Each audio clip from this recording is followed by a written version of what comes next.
Sem a nota fiscal, não tem como, senhora, é política da loja. A voz da operadora de caixa soou fria, mecânica, cortando o ar climatizado do supermercado de luxo em São Paulo. Lucia apertou seu bebê, Mateu, contra o peito, sentindo o calor frágil do pequeno corpo que tremia de fome e desconforto. As luzes brilhantes das prateleiras, repletas de produtos importados que ela jamais poderia comprar, pareciam zombar de sua situação precária. O choro baixo e constante de Mateu era um lembrete agudo de sua urgência, precisando trocar aquela caixa de leite comum por uma fórmula especial que seu estômago sensível pudesse aceitar. Um simples erro de compra, uma distração causada pelo cansaço acumulado de noites mal dormidas, e agora se tornaram um obstáculo intransponível. O barulho dos carrinhos e as conversas indiferentes ao seu redor a faziam-se sentir completamente invisível, um borrão de desespero em um mundo de abundância e privilégios, que a excluía cruelmente. Mas meu bebê precisa de o leite, por favor, não tenho mais dinheiro para comprar outra lata. A súplica de Lucia saiu quase como um sussurro, carregada de uma exaustão que ia muito além do cansaço físico. Ela sentia os olhares curiosos dos outros clientes na fila, uma mistura incômoda de pena e impaciência que a feria profundamente. Seu rosto queimava de vergonha, odiando expor sua vulnerabilidade daquela maneira tão pública. A operadora de caixa apenas balançou a cabeça, inflexível, apontando para um aviso plastificado ao lado do monitor. Senhora, eu entendo a sua situação, mas sem o comprovante meu sistema simplesmente não autoriza a troca. Se todos fizessem isso, seria uma bagunça incontrolável para a loja. A lógica fria e corporativa era uma parede de concreto contra seu desespero. Para o sistema, ela não era uma mãe aflita, era apenas uma transação incompleta, um problema que precisava ser descartado rapidamente para não atrasar a fila de pessoas importantes. A poucos metros de distância, Diego Armes observava a cena com uma irritação contida que se manifestava em sua mandíbula cerrada. Vestido em um terno de corte impecável que custava mais do que Lucia ganhava em um ano inteiro de trabalho duro, ele empurrava um carrinho que transbordava de compras caras, como vinhos importados e queijos artesanais. Para Diego, aquela pequena confusão no caixa era um inconveniente inaceitável, um atraso em sua agenda meticulosamente planejada. Ele via a mulher, o bebê chorando, e enxergava apenas desorganização, uma falha pessoal que atrapalhava o fluxo eficiente do comércio. A empatia era um luxo para o qual ele não tinha tempo, pois seu mundo era feito de números, contratos e resultados implacáveis. Um drama sobre uma caixa de leite era trivial. Ele suspirou, verificando seu relógio caríssimo. O que ele não sabia era que aquele momento de impaciência estava prestes a mudar o rumo de sua vida para sempre. A humilhação de Lucia aumentou de forma insuportável quando um segurança alto, de Espres, seu impassível, começou a caminhar lentamente em sua direção. O movimento sutil enviava uma mensagem clara e avassaladora. Ela era um problema a ser removido. Ela não era uma ladra. Era apenas uma mãe tentando cuidar de seu filho. Mas naquele ambiente, sua pobreza a tornava suspeita aos olhos de todos. O orgulho, sua única armadura contra o mundo, estava se despedaçando. Ela abraçou Mateu com mais força, como se para protegê-lo da frieza daquele lugar. Já se virava para ir embora, para aceitar a derrota, quando a voz de Diego soou, não para ela, mas para a funcionária do caixa. Uma voz controlada, autoritária e surpreendentemente próxima. Qual é o leite que o bebê precisa? Eu vou pagar por ele. Resolva isso logo. O tom de comando fez todos ao redor silenciarem por um instante, surpresos. O gesto de Diego não continha um pingo de bondade. Era apenas a eficiência de quem remove um obstáculo do caminho para seguir em frente. Ele nem sequer olhou para Lucia diretamente, tratando-a como parte do cenário. A operadora de caixa, antes irredutível, mudou de postura imediatamente, tornando-se prestativa e ágil. O gerente da loja, que observava de longe, aproximou-se com um sorriso servil, reconhecendo o poder que emanava daquele cliente importante. Lucia ficou paralisada, presa entre o alívio e a vergonha. A oferta resolvia seu problema imediato, mas parecia uma esmola, um gesto que sublinhava sua condição de fracasso aos olhos de todos. Ela não queria a piedade dele, não queria ser um projeto de caridade de um minuto. Sua dignidade era tudo que lhe restava. Não, obrigada, senhor. Eu não posso aceitar, disse ela, a voz mais firme do que esperava. A recusa dela pairou no ar, um desafio silencioso entre duas realidades opostas. Diego a encarou pela primeira vez, e por um breve segundo, algo nos olhos cansados, mas cheios de determinação dela, o atingiu. Havia uma familiaridade incômoda, uma centelha de um sentimento que ele não conseguia nomear, vindo de um lugar muito profundo e esquecido de sua memória. Ele se sentiu estranhamente compelido a não desistir, não por altruísmo, mas por uma curiosidade que o desafiava. Não é caridade. É apenas resolver uma situação. Pense no seu filho, ele não pode esperar pelo seu orgulho. Ele respondeu, sua voz um pouco mais suave, mas ainda assim usando a criança como argumento final. Ele acreditava que estava sendo prático, mas para Lucia, cada palavra dele era um lembrete doloroso de sua falha em prover para seu próprio filho, uma acusação velada que a feria. Ela sabia que ele estava certo sobre Mateu. O bem-estar de seu filho era a prioridade máxima, acima de seu orgulho ferido. Engolindo em seco a amargura, ela encontrou uma solução, uma maneira de manter um fiapo de sua autonomia e dignidade. Seus olhos vasculharam o balcão, até que ela pegou um único pão francês da cesta ao lado do caixa, uma das coisas mais baratas de toda a loja, e o colocou no balcão, com uma determinação renovada. Tudo bem, então por favor, me venda este pão, eu pagarei por ele com o que tenho em minha bolsa, e o senhor, se ainda desejar, pode pagar pelo leite. Era um acordo estranho, quase ilógico para quem observava, mas para ela, era fundamental. Pagar por algo, qualquer coisa, a faria sentir que não estava simplesmente recebendo uma esmola, que ainda mantinha controle sobre sua própria vida, por menor que fosse.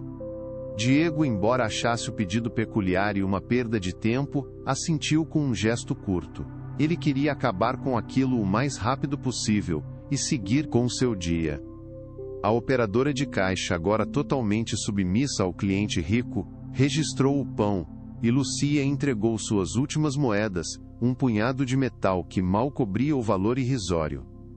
Em seguida, o leite especial foi escaneado, e Diego pagou com seu cartão de crédito Black sem sequer olhar o preço na tela. A transação foi concluída em segundos. O gerente sorria, aliviado por a situação ter se resolvido sem maiores escândalos. A fila finalmente voltou a andar, e o fluxo normal do supermercado foi restaurado, como se nada tivesse acontecido. Mas algo profundo e irreversível havia mudado para as duas pessoas no centro daquele pequeno drama, mesmo que ainda não soubessem. Antes de se virar para ir embora, com a lata de leite em uma mão e Mateu na outra, Lucia olhou para o balcão com uma expressão séria. Eu posso, por favor, pegar o comprovante? Ela pediu à operadora, referindo-se à sua modesta compra do pão. A funcionária, visivelmente confusa com o pedido para um item tão barato, imprimiu a pequena e fina tira de papel e a entregou sem questionar, já focada no próximo cliente. Para o mundo, era apenas lixo, um pedaço de papel térmico sem valor algum, destinado a ser amassado e jogado na primeira lixeira. Para Lucia, no entanto, aquele pequeno papel continha um significado imenso, um peso que ninguém mais ali poderia compreender. Era muito mais do que um simples comprovante de uma compra insignificante.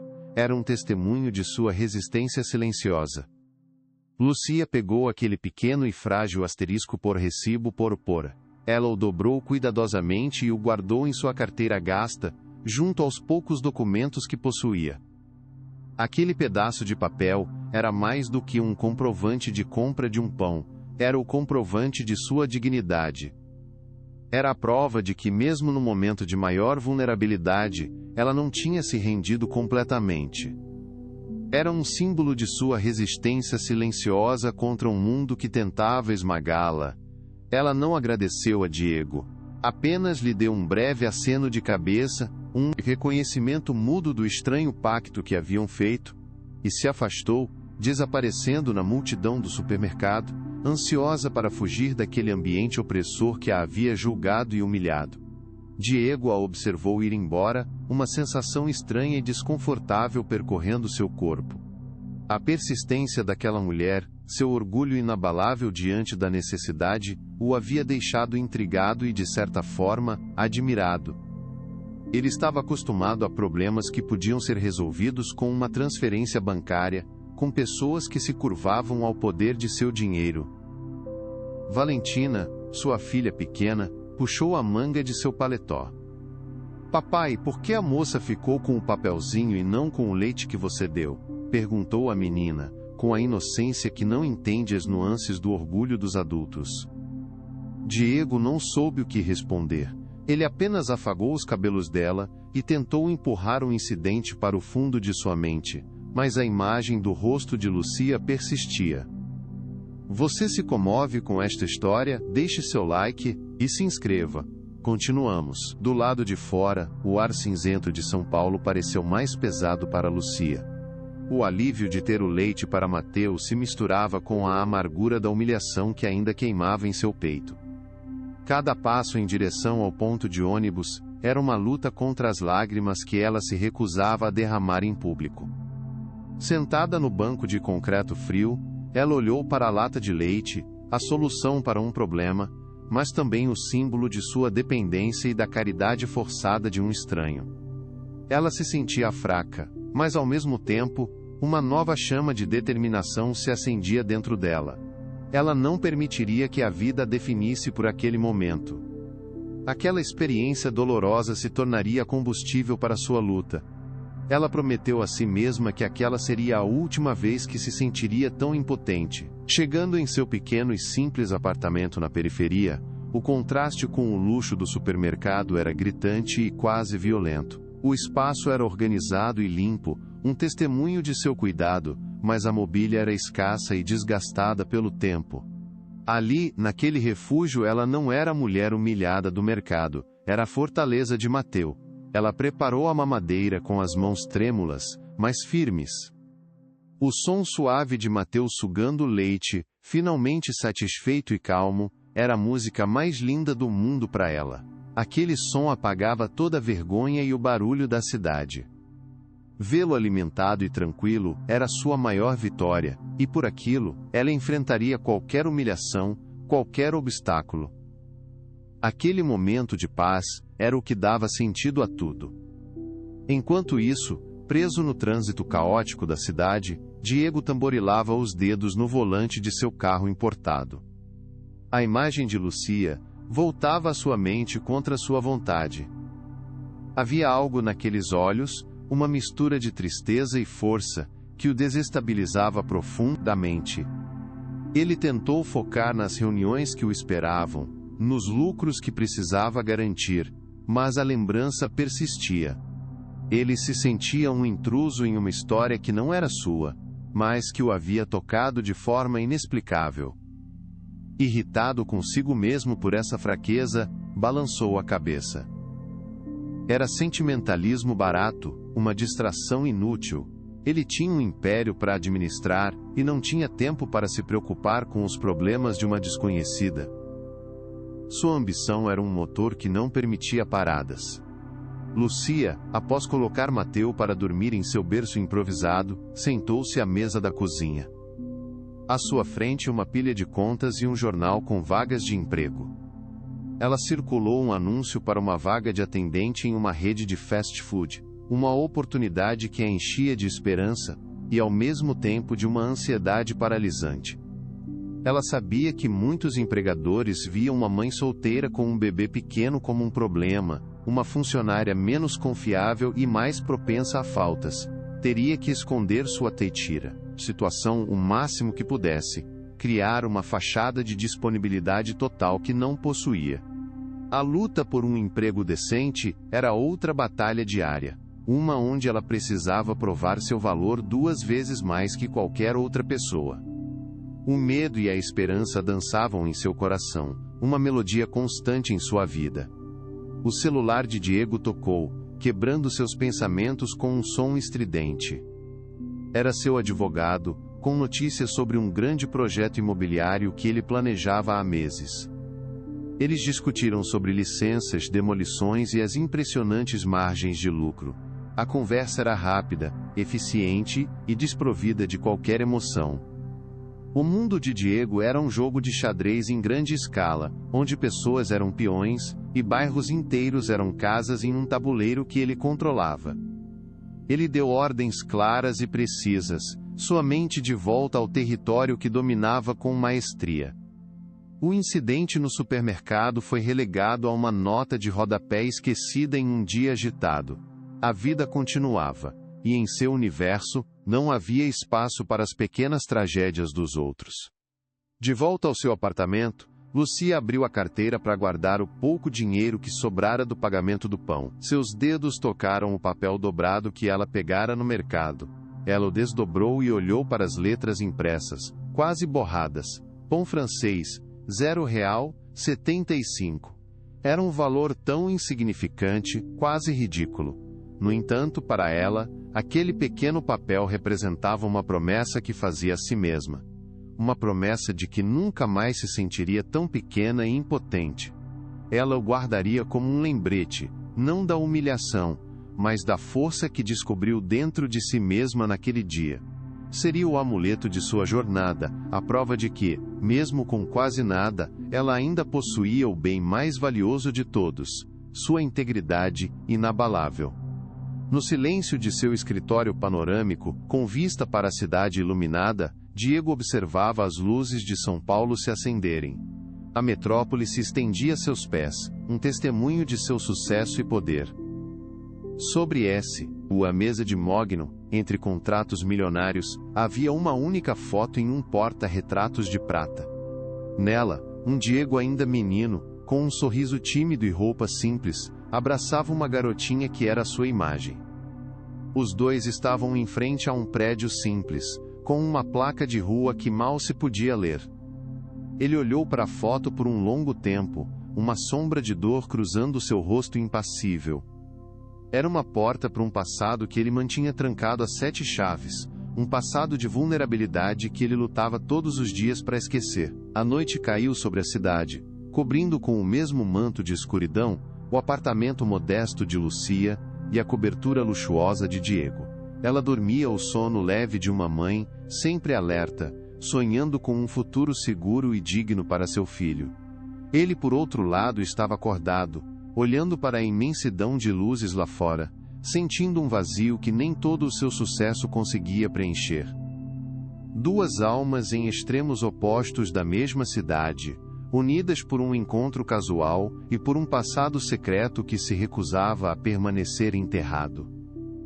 O que aconteceria quando a verdade sobre suas vidas e suas origens viesse à tona? Aquele encontro no supermercado não foi um fim, mas sim o início de uma longa e dolorosa jornada para ambos. Na manhã seguinte, Diego recebia um relatório preliminar sobre o terreno para seu novo empreendimento de luxo, um condomínio que prometia redefinir o conceito de exclusividade na cidade. O documento mencionava a necessidade de uma ação de despejo em massa para os atuais moradores da área, descritos como ocupantes irregulares. Ele leu os detalhes com um distanciamento profissional, aprovando os próximos passos sem hesitar. Para ele, aquelas pessoas eram apenas um obstáculo legal a ser removido para dar lugar ao progresso. Ele não tinha a menor ideia de que, em um daqueles prédios simples e antigos, morava uma jovem mãe chamada Lucia, que guardava um comprovante de pão como se fosse um tesouro. Seus mundos estavam prestes a colidir de forma devastadora. Lucia conseguiu a entrevista na rede de fast food, sentindo um misto de esperança e nervosismo. O gerente, Sr. Gomes, Um homem de meia idade com um olhar cansado e impaciente, folheou seu currículo com um desinteresse que a gelou por dibera, antro. Mãe solteira, certo? Isso complica um pouco os horários, não acha? Precisamos de gente com flexibilidade total, que não tenha imprevistos. A pergunta não era uma pergunta, mas sim uma acusação velada, uma barreira que ele erguia antes mesmo que ela tivesse a chance de se provar. Lucia sentiu o estômago revirar, mas forçou um sorriso que esperava parecer confiante. Aquele comentário era a primeira de muitas humilhações silenciosas que enfrentaria, um lembrete cruel de como o mundo havia. O que ele não sabia era a força que a maternidade lhe dava. Ela respirou fundo, endireitando os ombros e olhando diretamente nos olhos dele, recusando-se a ser intimidada. Senhor Gomes, minha responsabilidade como mãe me torna ainda mais dedicada e focada. Pode ter certeza de que meu compromisso com o trabalho será absoluto, pois tenho alguém que depende inteiramente de mim. Ela odiava ter que se justificar daquela forma, como se sua maternidade fosse uma falha em seu caráter, um defeito a ser superado ou escondido. Mas a necessidade era mais forte que o orgulho ferido. Ela precisava daquele emprego, precisava daquela chance para construir uma vida minimamente estável para Mateu. Cada palavra era uma súplica disfarçada de profissionalismo, um apelo para que ele visse além do rótulo e enxergasse a trabalhadora determinada que ela era. Ela só precisava de uma porta aberta. Enquanto isso, no luxuoso escritório da Armas Corp, Diego não conseguia se concentrar. A imagem daquela mulher e seu bebê no supermercado se repetia em sua mente com uma insistência perturbadora. Sérgio, preciso que você descubra quem era aquela mulher de ontem. A do supermercado, disse ele a seu assistente pessoal, um homem de aparência impecável e eficiência robótica. Sérgio ergueu uma sobrancelha, visivelmente surpreso com o pedido inusitado, que fugia completamente da rotina de negócios. O senhor quer que eu a localize? Por qual motivo, se me permite a ousadia de perguntar, Sr. Armas? Diego Reste, ou por um instante, sem saber como explicar aquela compulsão que nem ele mesmo entendia. Era uma intuição, uma pontada de algo que ele não sentia há muito tempo. Eu não sei ao certo, apenas, há algo nela que me chamou a atenção. Encontre-a e me traga todas as informações que conseguir. Quero saber qual é a situação dela, onde mora, se precisa de algo, explicou Diego, a voz mais baixa que o habitual. E faça isso de forma discreta, Sérgio. Não quero que pareça uma investigação ou que ela se sinta ameaçada de alguma forma. Sérgio assentiu, profissional como sempre, sem fazer mais perguntas. Para ele, era apenas mais uma tarefa excêntrica de seu chefe rico, uma ponta solta que precisava ser amarrada e devidamente descartada para que pudessem voltar aos assuntos importantes. O que ele não imaginava era a complexidade que aquele nó aparentemente simples escondia, um nó que ligava o passado de seu chefe ao futuro de todos eles. Lucia recebeu uma ligação no dia seguinte. Era o Sr. Gomes, oferecendo a ela um período de experiência na lanchonete, começando no dia seguinte. O alívio foi tão grande e avassalador, que suas pernas fraquejaram, e ela precisou se sentar. Muito obrigada, senhor. O senhor não vai se arrepender, eu prometo, ela disse, a voz embargada de uma emoção que mal conseguia conter. Ela mal podia acreditar na sua sorte. Finalmente, depois de tantas portas fechadas, uma se abria. Parecia um milagre, uma resposta às suas preces silenciosas. Imediatamente, ela ligou para sua vizinha, Dona Elvira, uma senhora de bom coração, que às vezes a ajudava com Mateu, compartilhando sua alegria e seu apelo. A esperança, por menor que fosse, era contagiante. Dona Elvira, a senhora não vai acreditar, eu consegui um teste no emprego. A senhora poderia ficar com o Mateu amanhã de manhã, por favor? Eu pago assim que receber o primeiro adiantamento, prometo. A alegria em sua voz era palpável, uma pequena luz de esperança que brilhava intensamente em meio à escuridão de suas constantes preocupações. Dona Elvira, do outro lado da linha, sorriu. Claro que sim, minha filha. Não se preocupe com dinheiro agora. Vá e mostre a eles do que você é capaz. Aquele pequeno gesto de solidariedade significava o mundo para Lucia. Ela sentia que as coisas finalmente começariam a mudar para melhor, que a maré de má sorte estava finalmente virando. Mal sabia ela que a calmaria era apenas o prelúdio de uma tempestade ainda maior. 2 dias depois, Sérgio entrou no escritório de Diego com um envelope pardo em mãos, a expressão neutra de sempre. Senhor Armas, aqui estão as informações que o senhor pediu sobre a mulher do supermercado. O nome dela é Lucia. Mora em um prédio antigo na Zona Leste, um dos que serão demolidos para o nosso novo projeto imobiliário. A revelação caiu como uma pedra no estômago de Diego. Aquela mulher, cuja imagem o assombrava, estava diretamente no caminho de seus negócios, uma peça inesperada em seu tabuleiro. A coincidência era incômoda, quase perversa, como se o destino estivesse zombando dele. Ela mora lá? Sozinha com o bebê? Ele perguntou, a voz mais baixa que o normal, quase um sussurro. Sim, senhor. Pelo que apurei, ela está desempregada, e com muitas dificuldades financeiras. Uma situação bastante precária, para ser sincero, continuou Sérgio, com a frieza de quem lê um relatório de mercado. Diego ficou em silêncio por um longo momento, olhando pela enorme janela de seu escritório. A cidade de São Paulo se estendia abaixo dele, um complexo tabuleiro de xadrez, onde ele movia as peças com maestria, mas ele acabara de descobrir que um de seus peões, uma peça que ele pretendia sacrificar sem pensar 2 vezes, tinha um rosto. Um rosto que ele não conseguia esquecer. Aquele projeto antes tão claro e simples, agora estava turvo, manchado por uma complicação humana que ele não previra. Sérgio, percebendo a hesitação incomum de seu chefe, decidiu tomar a iniciativa, como sempre fazia. Senhor, se me permite uma sugestão, situações como essa podem gerar publicidade negativa para o projeto. Uma mãe solteira sendo despejada. A imprensa adora esse tipo de drama. Talvez eu devesse fazer uma visita a ela, oferecer uma compensação financeira generosa para que ela saia pacificamente e assine um acordo de confidencialidade. A proposta era lógica, eficiente e completamente desprovida de qualquer emoção.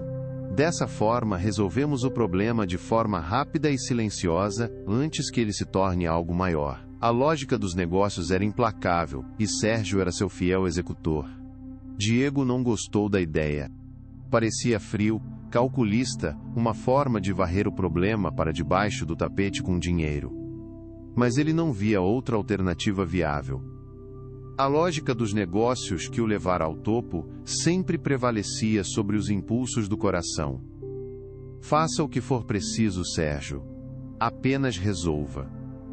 Não quero que isso se torne uma dor de cabeça para a empresa.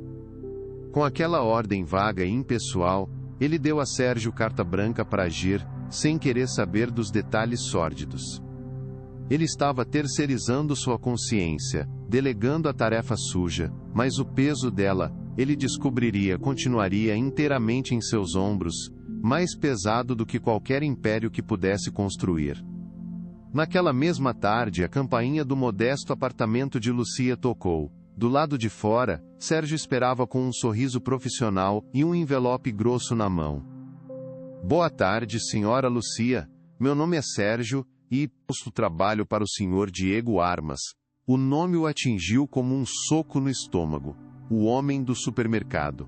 O que o homem mais rico da cidade poderia querer com ela? O medo e a confusão se misturaram. Eu? Sim, sou eu. O que o senhor deseja? Com a permissão relutante dela, ele entrou. O ambiente era humilde, mas impecavelmente limpo e arrumado. Ele olhou ao redor com um desprezo mal disfarçado, avaliando a pobreza com olhos de contador. Meu chefe, o Sr. Armas, soube de sua situação e gostaria de oferecer uma ajuda, disse Sérgio, indo direto ao ponto. Este envelope contém uma quantia que certamente resolverá seus problemas financeiros imediatos por um bom tempo. Ele estendeu o envelope para ela.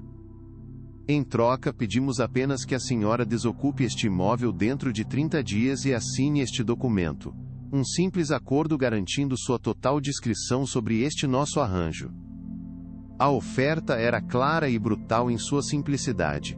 Era um suborno para que ela desaparecesse, para que a existência inconveniente fosse apagada com dinheiro. A gentileza forçada em sua voz apenas tornava a proposta ainda mais insultuosa e cruel. A humilhação foi profunda, mais cortante do que a sentida no supermercado ou na entrevista de emprego. Aquilo era uma invasão de seu lar, de seu refúgio, o único lugar onde ela e Mateus se sentiam seguros.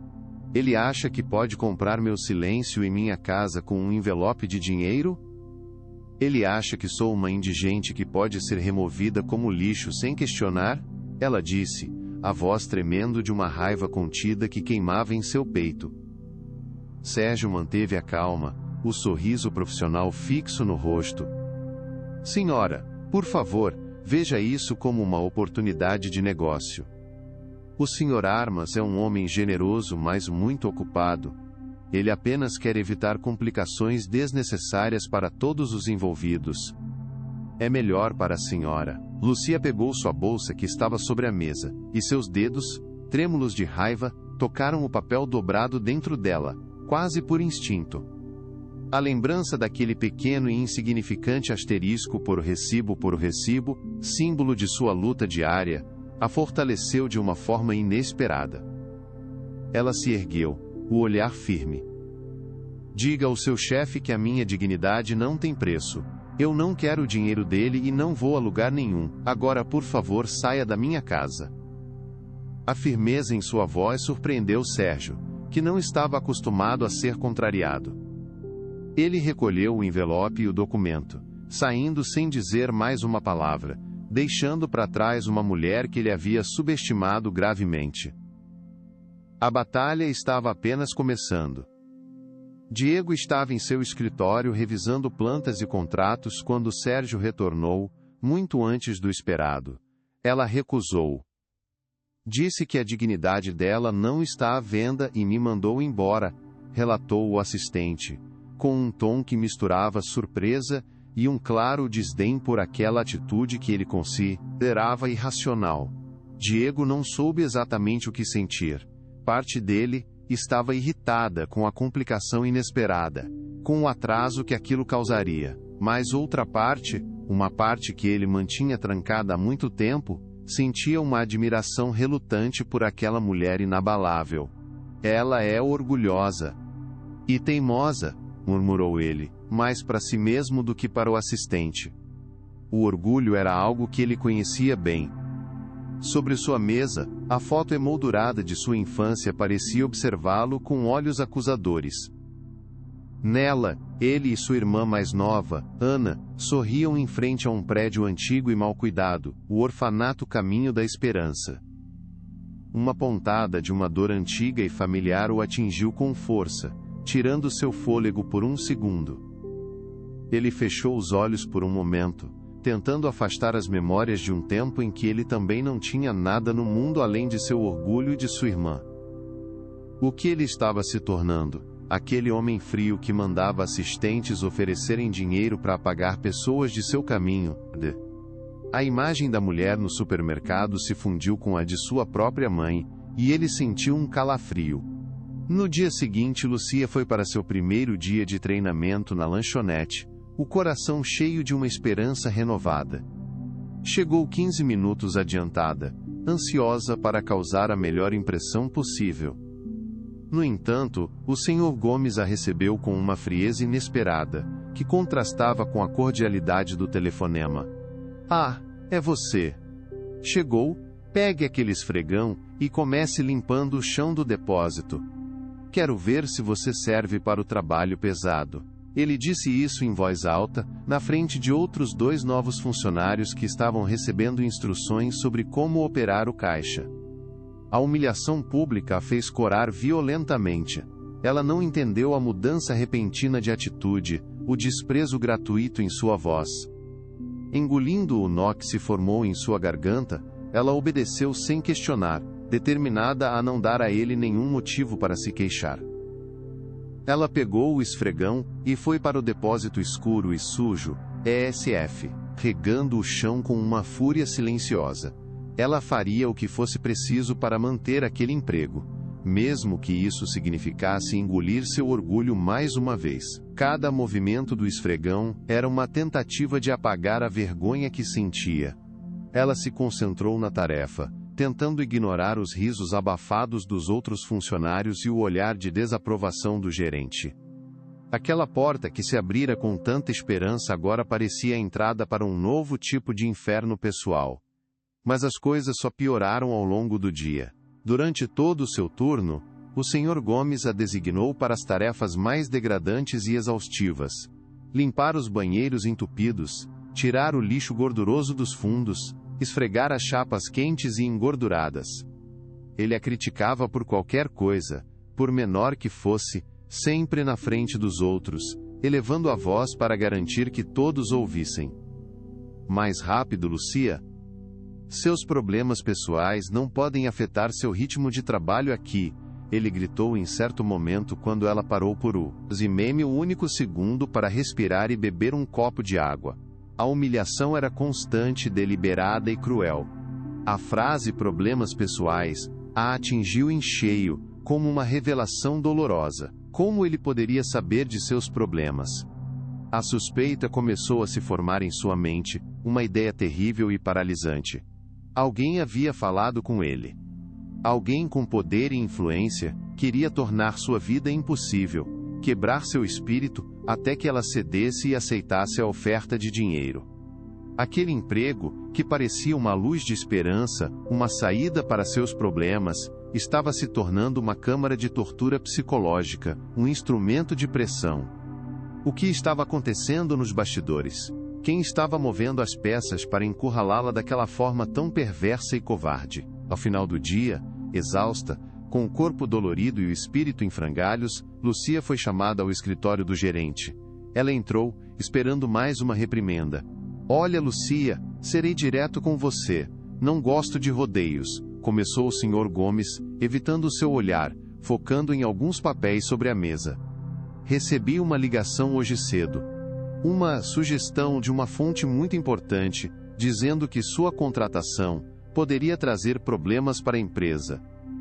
Não sei o que você fez para irritar gente poderosa, e sinceramente, não quero saber. Cada palavra era um prego em seu caixão profissional. Ela sentiu o chão desaparecer sob seus pés, a injustiça a sufocando. Eu não posso arriscar meu emprego ou a reputação da franquia por sua causa. Entende? Continuou ele, ainda sem encará-la. Sinto muito, mas o período de experiência acabou antes mesmo de começar. Você não serve para esta vaga. O golpe foi devastador. Ela não foi demitida por seu desempenho, pois mal teve a chance de mostrar seu valor.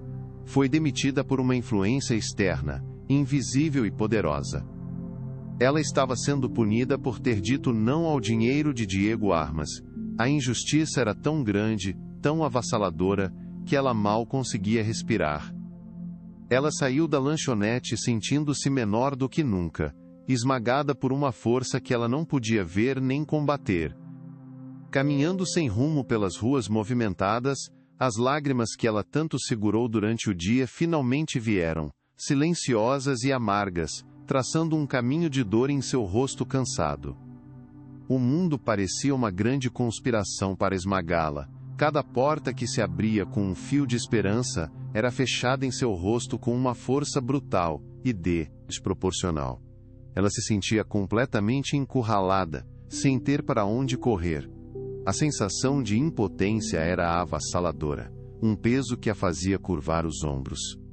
Como ela poderia lutar contra um homem tão poderoso, que podia mover as peças do tabuleiro de sua vida, sem sequer tocá-la diretamente?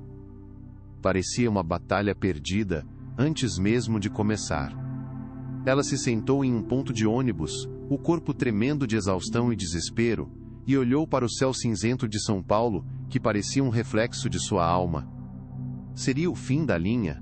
Ela deveria simplesmente aceitar a derrota, engolir o orgulho, procurar o tal Sérgio e pegar o dinheiro para desaparecer como eles queriam? Por um momento terrível, a ideia de desistir de tudo foi tentadora, um alívio para tanto sofrimento e humilhação. Mas então, como uma luz em meio à escuridão, ela pensou em Mateu, em seu sorriso puro, em seu futuro que dependia inteiramente dela. A imagem de seu filho lhe deu a força que ela pensava ter perdido.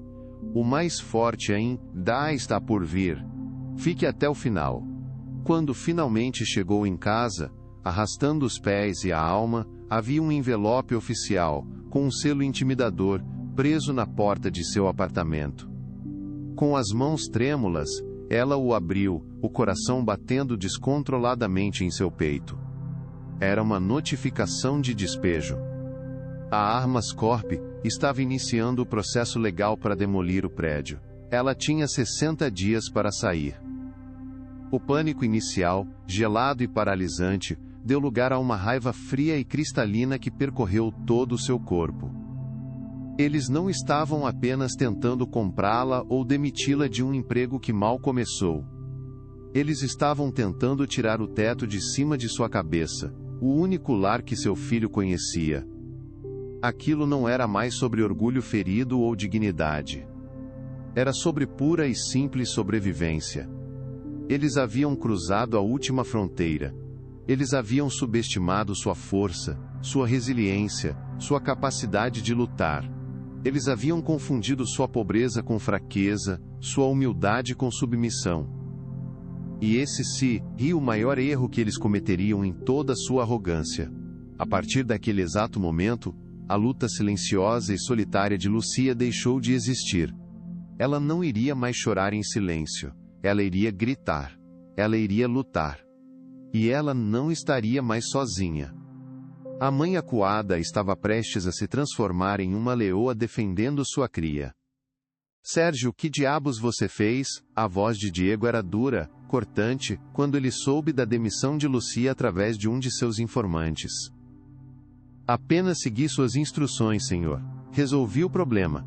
Pressionei onde doía mais como o senhor me ensinou a fazer, respondeu o assistente, sem um pingo de remorso. Com a notificação de despejo e agora sem emprego, ela logo aceitará nosso acordo. É apenas uma questão de tempo e desespero. Diego sentiu uma onda de repulsa, não apenas por seu assistente, mas principalmente por si mesmo. Ele havia permitido aquilo.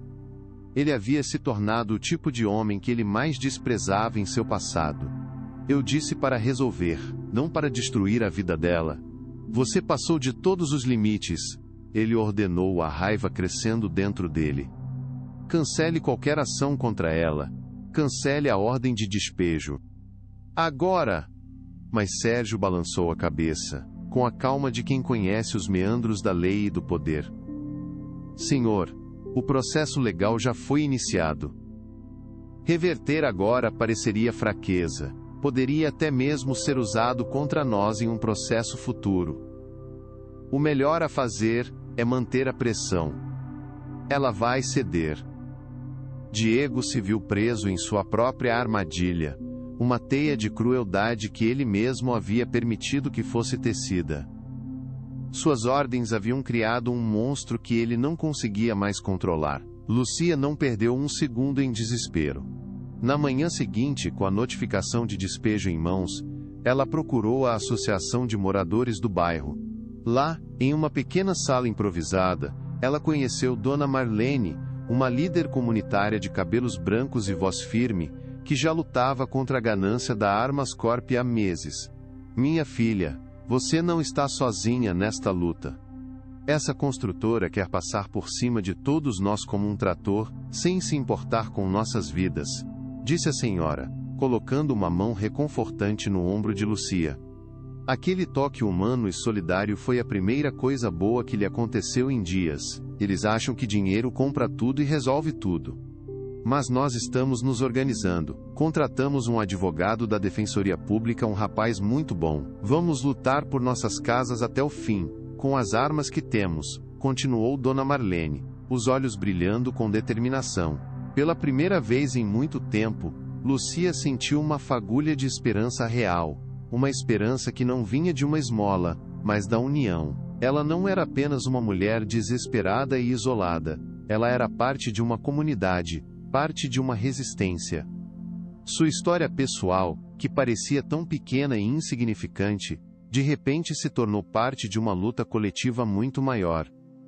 O advogado Dr. Carvalho, um jovem idealista e surpreendentemente determinado, ouviu a história completa de Lucia com atenção e empatia. A forma como eles agiram, pressionando seu empregador para que você fosse demitida, é completamente ilegal. É assédio moral e coação. Podemos usar isso, mas é a sua palavra contra a deles, e eles têm os melhores advogados que o dinheiro pode comprar. Precisamos de provas mais concretas, explicou ele, com um realismo que não diminuía sua combatividade. Ele estava sendo honesto sobre os desafios que enfrentariam, e Lucia apreciou isso. Ela estava cansada de falsas promessas e esperanças vazias. Enquanto falava sobre a estratégia, ele mencionou o histórico da construtora, quase como um pensamento em voz alta. A Armas Corp tem uma reputação de ser implacável. Lembro de ter visto uma reportagem antiga na televisão sobre como eles conseguiram a licença para construir o complexo de luxo na Zona Sul. Eles conseguiram fechar um orfanato que ficava no caminho do projeto. Foi um escândalo na época, mas foi abafado rapidamente. A história parece se repetir. A palavra orfanato ficou pairando no ar, uma peça solta de um quebra-cabeça que Lucia ainda não conseguia montar, mas que instintivamente sentiu ser de extrema importância para o seu caso. Em sua cobertura de luxo, alheio à batalha que se formava, Diego assistia ao noticiário noturno sem prestar muita atenção. Sua filha, Valentina, de 4 anos, brincava no tapete com seus bonecos. A menina pegou o porta-retratos da mesa de centro, que Diego sempre mantinha por perto. Papai, quem é essa menina com você na foto? É a titia Ana? Perguntou ela com a inocência pura de uma criança. Diego engoliu em seco, o coração apertado dentro do peito. Sim, meu amor, é a sua tia Ana. A menção do nome dela era sempre uma faca que se cravava em sua alma, um lembrete constante de sua maior perda. A menina olhou para a foto, e depois para o pai, a cabecinha inclinada em curiosidade. Por que ela não vem nos visitar? Eu queria tanto brincar com ela. A pergunta simples era mais dolorosa do que qualquer acusação. Ela está em um lugar muito, muito longe, querida. Um lugar onde não podemos ir, ele respondeu, a voz embargada, lutando para manter a compostura na frente da filha. Ele pegou a foto e a olhou por um longo tempo, a imagem do Orfe, a nato caminho da esperança, ao fundo o transportando para um passado que ele tentava desesperadamente enterrar sob camadas de concreto, aço e dinheiro, mas o passado sempre encontra um jeito de voltar. Lucia, incentivada e apoiada por Dona Marlene, decidiu compartilhar sua história com os outros moradores do prédio. Em uma pequena reunião no salão comunitário, ela se levantou, as pernas tremendo de nervosismo, mas o coração firme de determinação. Eles tentaram me comprar. Quando eu recusei, eles tentaram me tirar o emprego. Agora, eles querem tirar a nossa casa. Eles acham que porque não temos dinheiro, não temos voz, disse ela, a voz ganhando força e convicção a cada palavra que proferia. A vergonha e o medo estavam dando lugar a uma justa indignação que a consumia e a fortalecia ao mesmo tempo. Mas eles estão errados. Nossa voz, quando está unida, é a única coisa que eles não podem comprar ou demolir. Eu não vou desistir, e peço que vocês também não desistam.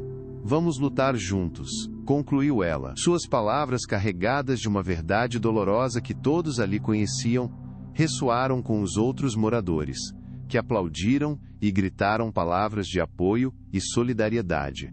Naquele momento, diante de seus vizinhos, ela deixou de ser uma vítima anônima e se tornou uma líder. A luta pelo seu pequeno apartamento se transformara na luta por um lar, por dignidade, por dezenas de famílias que, como ela, não tinham nada a perder, e tudo a ganhar. A notícia da resistência organizada dos moradores chegou rapidamente aos ouvidos de Diego, através dos relatórios internos de sua equipe de segurança. A situação estava saindo do controle, exatamente como ele temia que aconteceria. Ele chamou Sérgio a seu escritório novamente, a fúria mal contida em sua voz. Eu avisei que isso ia acontecer. Sua estratégia agressiva foi um tiro no pé. Agora temos um problema de relações públicas em nossas mãos, além de um processo judicial, disse Diego, andando de um lado para o outro. Senhor, com todo respeito, a fraqueza deles é a nossa força. Eles não têm recursos para lutar contra nosso departamento jurídico por muito tempo, argumentou Sérgio, ainda confiante. É uma guerra de desgaste, e nós temos muito mais fôlego e munição do que eles. É só uma questão de tempo até que eles se cansem e aceitem o acordo, insistiu o assistente, com sua lógica fria e implacável. Mas Diego não estava mais tão certo disso. Havia algo na tenacidade daquela mulher Lucia, que o fazia questionar todas as suas certezas. Ele sentia, de uma forma visceral, que estava lutando contra um reflexo de seu próprio passado, de sua própria teimosia e orgulho quando não tinha nada. E essa era uma batalha que ele pela primeira vez em sua vida não sabia como vencer. O dinheiro e o poder pareciam inúteis contra aquele tipo de força. Dona Marlene se aproximou de Lucia após a reunião, com um sorriso orgulhoso no rosto. Você tem muita coragem, menina. Me lembra uma pessoa que conheci há muitos anos, uma grande mulher, a diretora do orfanato que ficava aqui perto, antes de o demolirem para construir aqueles prédios de luxo.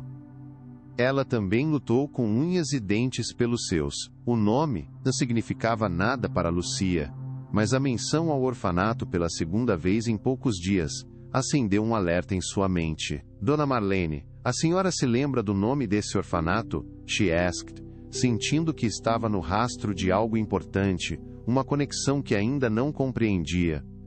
Claro que lembro, querida. Era um lugar muito querido por todos nós aqui do bairro. As crianças de lá eram como se fossem nossas, disse a senhora, com um olhar nostálgico. Chamava-se Orfanato Caminho da Esperança. O nome ecoou na mente de Lucia, uma chave para uma porta que ela ainda não sabia que existia. Ela agradeceu a Dona Marlene e correu para ligar para o Dr. Carvalho. Aquele nome era a primeira pista concreta que eles tinham, o primeiro fio de uma meada que poderia levar à verdade por trás da ganância da Armas Corp. A intuição dela dizia que aquele orfanato era o coração de toda a história. Diego não conseguia dormir naquela noite. As palavras de sua filha, a foto de sua irmã e a resistência de Ellie, o CI acento agudo se misturavam em um turbilhão em sua mente. Ele foi até seu cofre pessoal e de lá tirou uma pequena caixa de madeira, a única coisa que guardava de seu passado. Dentro, havia cartas antigas amareladas pelo tempo e um diário com a capa de couro gasta. Era o diário de sua mãe. Ele o abriu em uma página marcada, que já havia lido centenas de vezes. Meu coração está partido. Tive que deixar meus dois tesouros, Diego e Ana, no caminho da esperança. A diretora, Sofia, me prometeu que cuidaria deles. Rezo todos os dias para que eu possa voltar e buscá-los logo. Ele fechou o diário, a dor daquelas palavras ainda viva depois de tantos anos. Ele era um dos meninos daquele orfanato.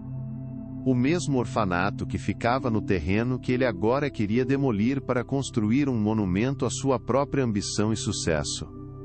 A ironia era cruel, insuportável. Seu império havia sido construído sobre as ruínas de seu próprio lar, de sua própria história. O que ele havia feito? Em sua busca cega por poder, ele estava prestes a destruir o último vestígio de suas origens, o lugar que o conectava à sua mãe e à sua irmã perdida. A revelação o atingiu com a força de um soco, deixando-o sem ar. O Fórum Municipal de São Paulo era um labirinto de corredores frios e silenciosos. um lugar onde a esperança e o desespero se encontravam sob a luz pálida de lâmpadas fluorescentes. Lucia sentia o peso daquele ambiente em seus ombros, um espaço construído para intimidar, para deixar claro quem detinha o poder. Sentada ao lado do Dr. Carvalho, ela olhava para a bancada imponente do juiz, sentindo-se pequena e insignificante. Do outro lado da sala, a equipe jurídica da Armas Corp, liderada pelo Dr. Martim, um homem de terno caro e sorriso presunçoso, exalava uma confiança que a deixava com o estômago gelado. Eles conversavam em voz baixa, folheando documentos grossos com a tranquilidade de quem já sabia o resultado da batalha. Para eles, era apenas mais um dia no escritório. Para Lucia e seus vizinhos, era a luta de suas vidas. O advogado da Armas Corp iniciou sua argumentação com uma eloquência fria e calculista, pintando os moradores como invasores oportunistas. Ele queria transformá-los em pessoas que se aproveitavam da lei para extorquir uma empresa respeitável, uma empresa que só queria trazer progresso para a cidade. Meritíssimo, o que temos aqui é um caso claro e inegável de má-fé, disse ele, a voz ressoando pela sala silenciosa e imponente. Esses ocupantes, plenamente cientes de que o imóvel não lhes pertencia, agora tentam impedir um projeto que irá gerar empregos e valorizar toda a região. Eles usam de sentimentalismo barato e falsas acusações para se beneficiarem indevidamente. Cada palavra era uma faca afiada, desumanizando os moradores e transformando suas histórias de vida em meros números em um processo judicial complexo e frio. Lucia sentiu o sangue ferver de indignação, mas se manteve em silêncio, apertando as mãos com força sob a mesa, exatamente como o Dr. Carvalho a havia instruído. A apresentação do Dr. Martim foi impecável, cheia de gráficos, laudos técnicos e precedentes legais que pareciam esmagar qualquer chance de defesa que eles pudessem ter. Ele mostrava plantas do novo empreendimento, imagens de apartamentos luxuosos e jardins suspensos, prometendo um futuro brilhante para a área. Um futuro onde, evidentemente, não havia lugar para as famílias pobres que viviam ali há décadas e construíram suas vidas com tanto suor. A narrativa que ele construía era poderosa e convincente. Progresso contra estagnação, legalidade contra ocupação irregular. A balança da justiça parecia pender perigosamente para o lado do dinheiro. Quando chegou a vez do Dr. Carvalho, ele se levantou com uma dignidade que contrastava fortemente com a arrogância do advogado adversário. Sua voz era mais suave, mas estava carregada de pia, uma convicção apaixonada que preencheu a sala. Meritíssimo, o que a Armas Corp chama de progresso, nós chamamos de desumanidade. O que eles chamam de ocupantes irregulares, nós chamamos de famílias, de cidadãos que construíram suas vidas e suas comunidades neste lugar com muito esforço, argumentou ele, olhando diretamente para o juiz.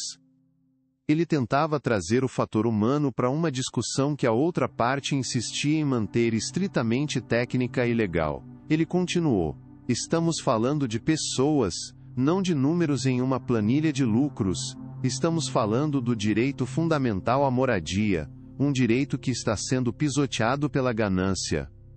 Então, o momento que Lucia mais temia chegou. Ela foi chamada para depor. Caminhou até a tribuna com as pernas trêmulas, sentindo todos os olhares sobre ela, julgando-a em silêncio. O Dr. Carvalho a guiou com perguntas simples, permitindo que ela contasse sua história, sua luta diária como mãe solteira, a dificuldade de encontrar emprego, a importe, a assento circunflexo NCIA de sua casa como o único refúgio seguro para ela e seu filho. Sua voz era baixa, mas firme, e a sinceridade de suas palavras encheu a sala de uma emoção genuína. Ela falou com o coração, na esperança de que a verdade de sua vida pudesse tocar a consciência do juiz. Por um breve momento, ela sentiu que estava sendo ouvida, que sua história realmente importava naquele lugar tão frio e formal. Esse sentimento, no entanto, durou muito pouco. O contra-interrogatório do Dr. Martim foi brutal e impiedoso. Ele se aproximou dela com um sorriso condescendente, como um predador se aproxima de sua presa já encurralada. Senhora Lucia, a senhora alega dificuldades financeiras, correto? Mas não é verdade que a senhora recentemente recusou uma generosa oferta de ajuda financeira feita pelo próprio Sr. Diego Armas? Ele perguntou, a voz gotejando veneno. A pergunta a pegou de surpresa, uma facada em sua dignidade. Isso não era ajuda, era um suborno para que eu abandonasse minha casa e meu S. Silêncio, ela respondeu, a voz tremendo de raiva e humilhação. O advogado sorriu, vitorioso. Um suborno? Ou talvez a senhora tenha achado que poderia conseguir mais dinheiro criando um escândalo público. Ele continuou seu ataque sem piedade, torcendo os fatos para pintá-la como uma manipuladora. Fale-nos sobre o incidente no supermercado, senhora. Não é verdade que a senhora causou uma cena, tentando trocar um produto sem o comprovante de pagamento? Ele a pressionou. E que o Sr. Armas, por pura bondade de seu coração, pagou pelo que seu filho precisava? E mesmo assim, a senhora se recusou a agradecê-lo. A sala ficou em um silêncio mortal. Ele estava usando o momento de sua maior vulnerabilidade contra ela, transformando um ato de desespero em uma prova de seu caráter supostamente problemático. As lágrimas ardiam em seus olhos, mas ela se recusou a chorar, se recusou a dar a ele essa satisfação. A queda era vertiginosa, e parecia que tudo estava perdido. Foi nesse exato momento, quando o silêncio na sala era pesado e opressor, que as portas do fundo se abriram com um rangido suave. Todos os olhares se voltaram para a entrada, curiosos. Diego Armas, vestido em um terno escuro e com uma expressão sombria no rosto, entrou na sala de audiências. Ele caminhou pelo corredor central com passos firmes e decididos, ignorando os sussurros chocados e os olhares surpresos de todos os presentes. Seu próprio advogado, o Dr. Martim, parecia tão atordoado quanto todos os outros, sem entender o que estava acontecendo. A presença inesperada de Diego mudou completamente a atmosfera do lugar, enchendo o ar de uma tensão elétrica e absolutamente imprevisível. Ninguém sabia o que esperar daquele homem. Diego parou ao lado de seu advogado, mas seu olhar estava fixo em Lucia, que o encarava da tribuna, uma mistura de medo e desafio em seus olhos. Meritíssimo, peço permissão para falar, disse Diego, a voz calma, mas com uma autoridade que silenciou a sala instantaneamente. O juiz, visivelmente surpreso com aquela reviravolta, hesitou por um momento, antes de assentir. O senhor tem a palavra, Sr. Armas. Dr. Martim tentou intervir, sussurrando algo urgente para seu cliente, mas Diego o ignorou completamente, como se ele não estivesse ali.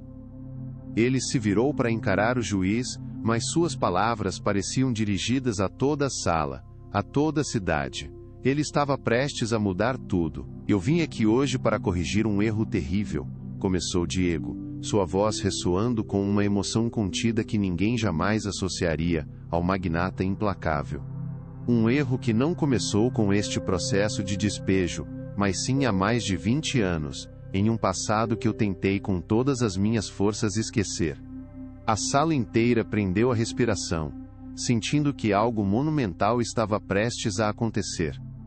Lucia o observava, seu coração batendo forte no peito, sem saber se ele estava ali para dar o golpe final, ou para oferecer uma trégua inesperada. A tensão era quase insuportável, um prelúdio para uma revelação que ninguém poderia ter previsto. O que ele iria dizer? Meu advogado tem razão em um ponto, continuou Diego, e o Dr. Martim pareceu momentaneamente aliviado. A senhora Lucia, de fato, se recusou a aceitar dinheiro de mim. Em vez disso, naquele supermercado, ela insistiu em pagar por um pão por mais barato que fosse, para manter sua dignidade intacta. Ele fez uma pausa deixando as palavras ecoarem. Naquele dia, ela exigiu o comprovante daquela compra insignificante. E aquele gesto, aquele pequeno e teimoso pedaço de papel, me forçou a lembrar de outros documentos, de outros comprovantes que eu havia tentado apagar da minha memória por toda a minha vida. A confusão no rosto de todos era palpável. Onde ele queria chegar com aquela história?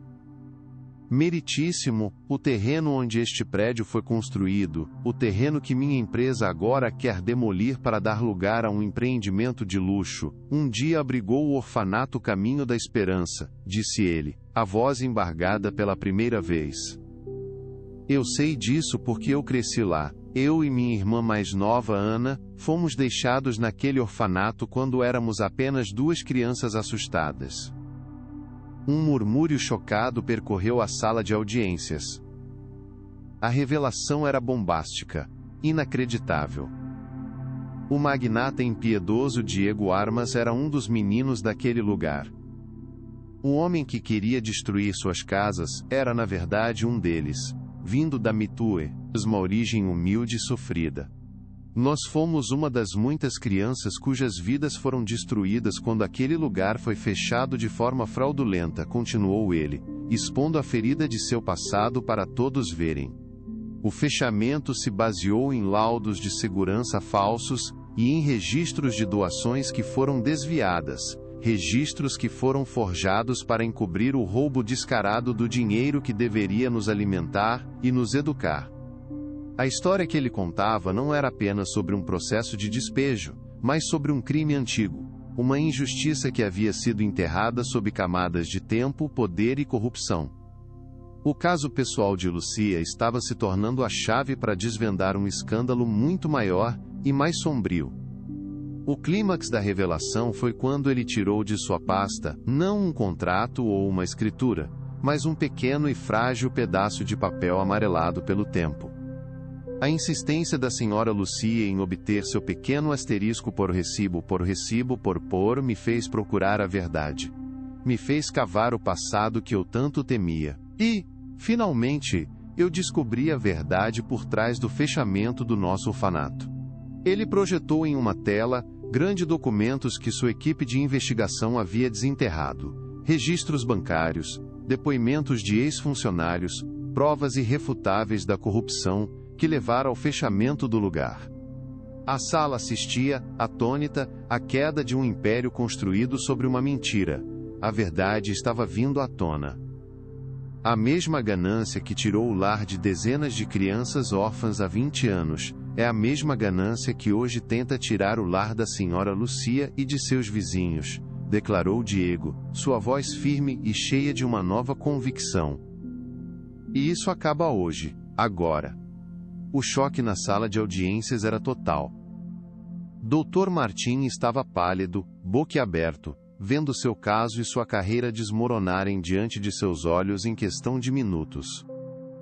A defesa impecável que ele construíra havia se tornado um castelo de areia, desmanchando-se com a maré da verdade. Lucia olhava para Diego, não mais com medo ou raiva, mas com má compreensão atônita. Ela via agora não um empresário arrogante, mas o menino órfão que ele um dia fora, um homem que finalmente confrontava os fantasmas de seu passado doloroso. Eu estou retirando este processo de despejo imediatamente, anunciou Diego, a voz clara e ressoando por todo o tribunal. E mais do que isso, eu me comprometo pessoalmente a garantir que cada família neste prédio tenha a escritura de sua propriedade em seu nome. A Armas Corp irá financiar a reforma completa do prédio. Este erro histórico será reparado, custe o que custar. Sua decisão não era apenas legal, era um ato de redenção, um pedido de perdão público por sua própria cegueira e cumplicidade. O juiz bateu o martelo, mas o som foi abafado pelos aplausos e gritos de alegria que explodiram nos bancos dos moradores. As lágrimas que Lucia segurara por tanto tempo finalmente vieram, mas eram lágrimas de alívio, de vitória, de uma justiça que ela nunca pensou que fosse possível. Ela desceu da tribuna e foi abraçada por Dona Marlene e pelos outros vizinhos, todos chorando e rindo ao mesmo tempo, em uma explosão de emoção contida. A batalha estava vencida. Mas não era apenas a vitória em um processo judicial. Era a vitória da dignidade sobre o dinheiro, da verdade sobre a mentira, da humanidade sobre a ganância. Se esta história tocou seu coração, compartilhe para que chegue a mais pessoas. Enquanto a confusão e a celebração tomavam conta da sala, Diego permaneceu parado, observando a cena. Ele sentia como se um peso enorme, que ele carregava por décadas sem nem mesmo perceber, tivesse sido finalmente retirado de seus ombros. Ele encontrou o olhar de Lucia, através da multidão que a cercava. Ela acenou com a cabeça, um gesto silencioso de gratidão e reconhecimento que valia mais do que qualquer palavra. Naquele momento, não havia mais o bilionário e a mãe humilde.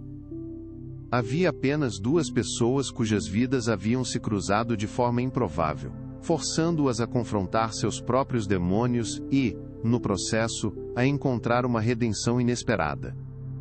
Aquele era o fim de uma longa e dolorosa batalha, mas também era claramente o começo de uma nova jornada para ambos.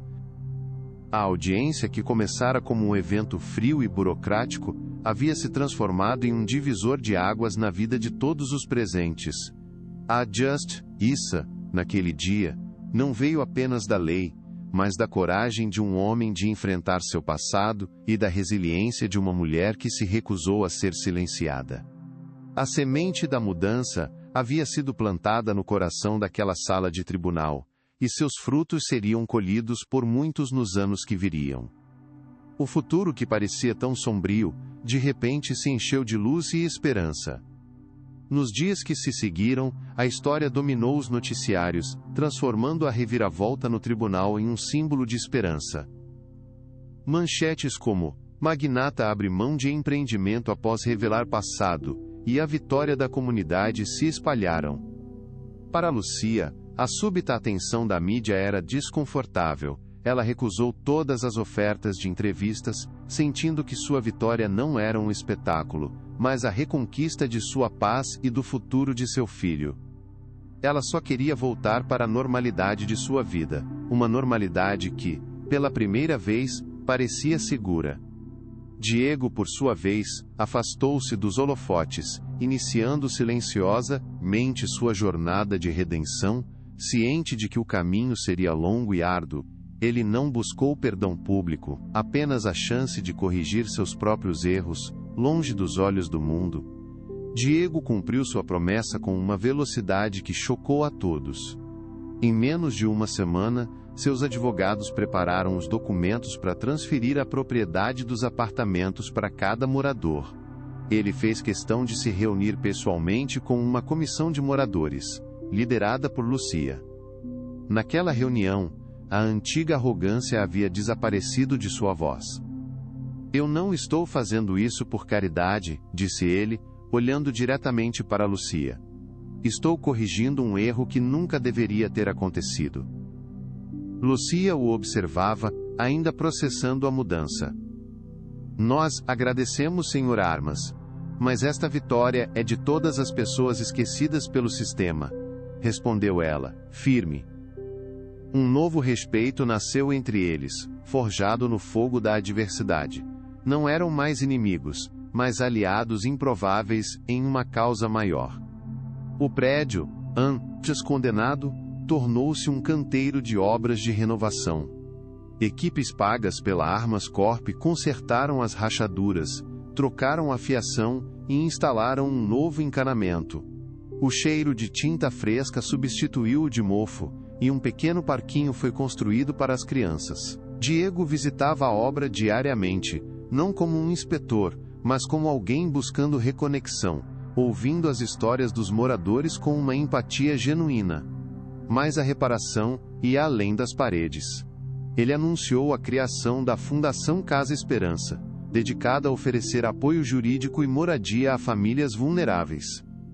Ele estava trocando a construção de torres de luxo pela construção de futuros, investindo sua fortuna e seu tempo em dar a outros a oportunidade que ele nunca teve.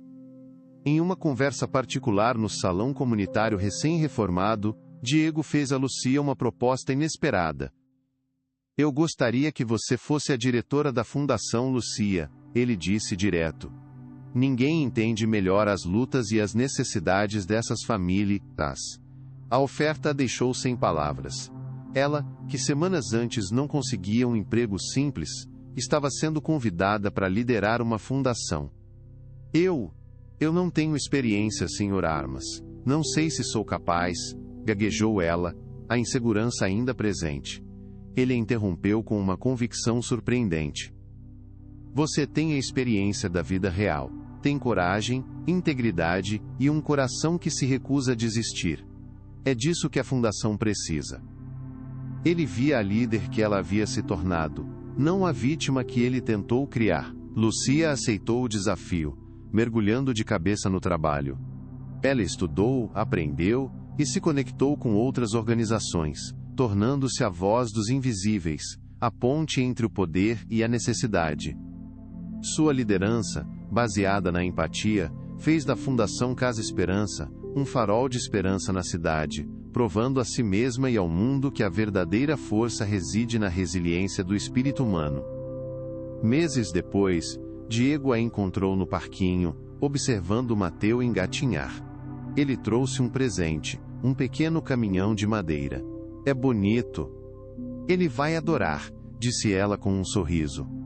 O silêncio entre eles era confortável, preenchido por um entendimento mútuo que transcendia as palavras e curava feridas antigas. Sabe, Lucia, começou Diego, às vezes eu ainda penso naquele dia no supermercado. Em como eu era cego para o sofrimento bem na minha frente. Ele balançou a cabeça, com um traço de auto-ironia. Você me deu uma lição muito maior do que a que eu tentei lhe impor. Você me salvou de mim mesmo, me fez enxergar o homem que eu estava me tornando. Lucia respondeu suavemente, sem qualquer traço de ressentimento. Nós dois aprendemos muito. O Senhor me ensinou que a ajuda pode vir dos lugares mais inesperados. E eu acho que lhe mostrei que a dignidade é a única coisa que ninguém pode tirar de nós. Naquele momento, ela viu além do magnata, enxergando o menino órfão que ele ainda era, buscando um lar. A inauguração do novo centro comunitário, construído no local do antigo orfanato, foi um evento emocionante.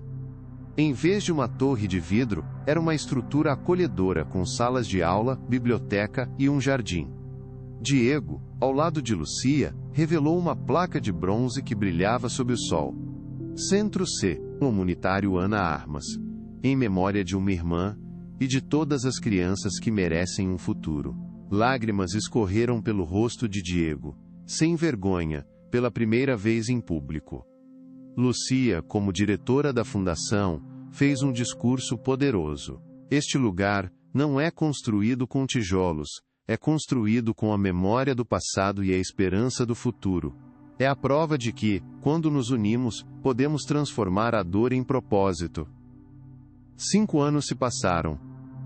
A Fundação Casa Esperança, sob a liderança de Lucia, havia se tornado um modelo nacional, transformando a vida de mais de 500 famílias.